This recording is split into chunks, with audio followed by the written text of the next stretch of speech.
வெளிநாட்டில் இருக்க தஞ்சாவூர் பொண்ணு இன்னைக்கு வந்து என்ன பண்ண போறோம்னா ஃப்ளவர் ஹேண்டிங் தான் பண்ண போறோம். பார்க்கலாமா? இன்னைக்கு ஃபுல்லாகவே பிங்காக போயிடலான்னு சொல்லிட்டு, ஏன்னா வந்து பூ பறிக்கிறதுக்கு நல்லா இருக்கும் அப்படின்னு சொல்லிட்டு ஃபர்ஸ்ட் 5Kக்கு என்கிட்ட பொக்கே வாங்கி வச்சிருந்தால அதுல இருந்து ரோஸே இருந்தது, அழகாக இருந்தது. எப்படியும் காஞ்சி போகுது, இதுக்கு யூஸ் பண்ணிக்கலாம் அப்படின்னு சொல்லிட்டு ஃபர்ஸ்ட் அதை வச்சுட்டேன்.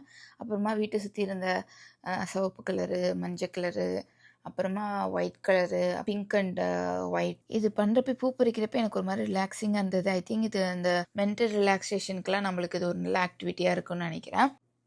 அப்புறம் ஃபாலோ பண்ணாதவங்களாம் மறக்காமல் ஃபாலோ பண்ணுங்கள். அப்போ தான் நான் ஃபியூச்சரில் போடுற வீடியோஸ்லாம் உங்களால் நோட்டிஃபிகேஷன் உங்களுக்கு வரும். நான் கிராண்ட் கேமன்ல நிறைய விஷயம் இருக்குது, அதெல்லாம் உங்களுக்கு நான் போட்டு காமிக்கிறேன். இதில் என்ன ஆச்சரியமான விஷயம்னா, இதில் வந்து வெள்ளையும் பிங்க் கலரும் ஒரே சேர்ந்த மாதிரி ஒரே காம்பிலே இருக்குது. வேறு வேறு செடி கூட கிடையாது. அதனால அது எனக்கு நான் இப்போ தான் பார்க்குறேன், நிறைய பேர் முன்னாடியே பார்த்துருக்கலாம். அப்புறமா என் வீட்டை சுற்றி நிறையா பூச்செடி இருக்குது, செம்மையாக இருக்கும். ஆனால் நான் தான் வெளியே வரதில்லை. இன்றைக்கி வெளியே வரப்போ தெரிஞ்சது எவ்வளோ பூ இருக்குது, எவ்வளோ அழகாக இருக்குது, எவ்வளோ நிறையா இதுலேயே நிறையா வந்து வெளியே டைம்லாம் ஸ்பெண்ட் பண்ணலாம் அப்படின்னு தோணுச்சு. ஆல்மோஸ்ட் முடிச்சிட்டேன். அப்புறமா சரின்னு சொல்லிட்டு பாக்கெட்டில் ஒரு ரோஸ் வச்சுருந்தேன்ல, அந்த ரோஸையும் எடுத்து ஃபிக்ஸ் பண்ணிடலாம் மேலே அப்படின்னு. அதான் இப்போ அது ஃபிக்ஸ் பண்ணணும். நல்லா கம்ப்ளீட் லுக்காக இருக்குது பாருங்கள், செம்மையாக இருக்குல்ல. மறக்காமல் லைக் பண்ணுங்கள், ஷேர் பண்ணுங்கள். நெக்ஸ்ட் வீடியோவில் பார்க்கலாம்.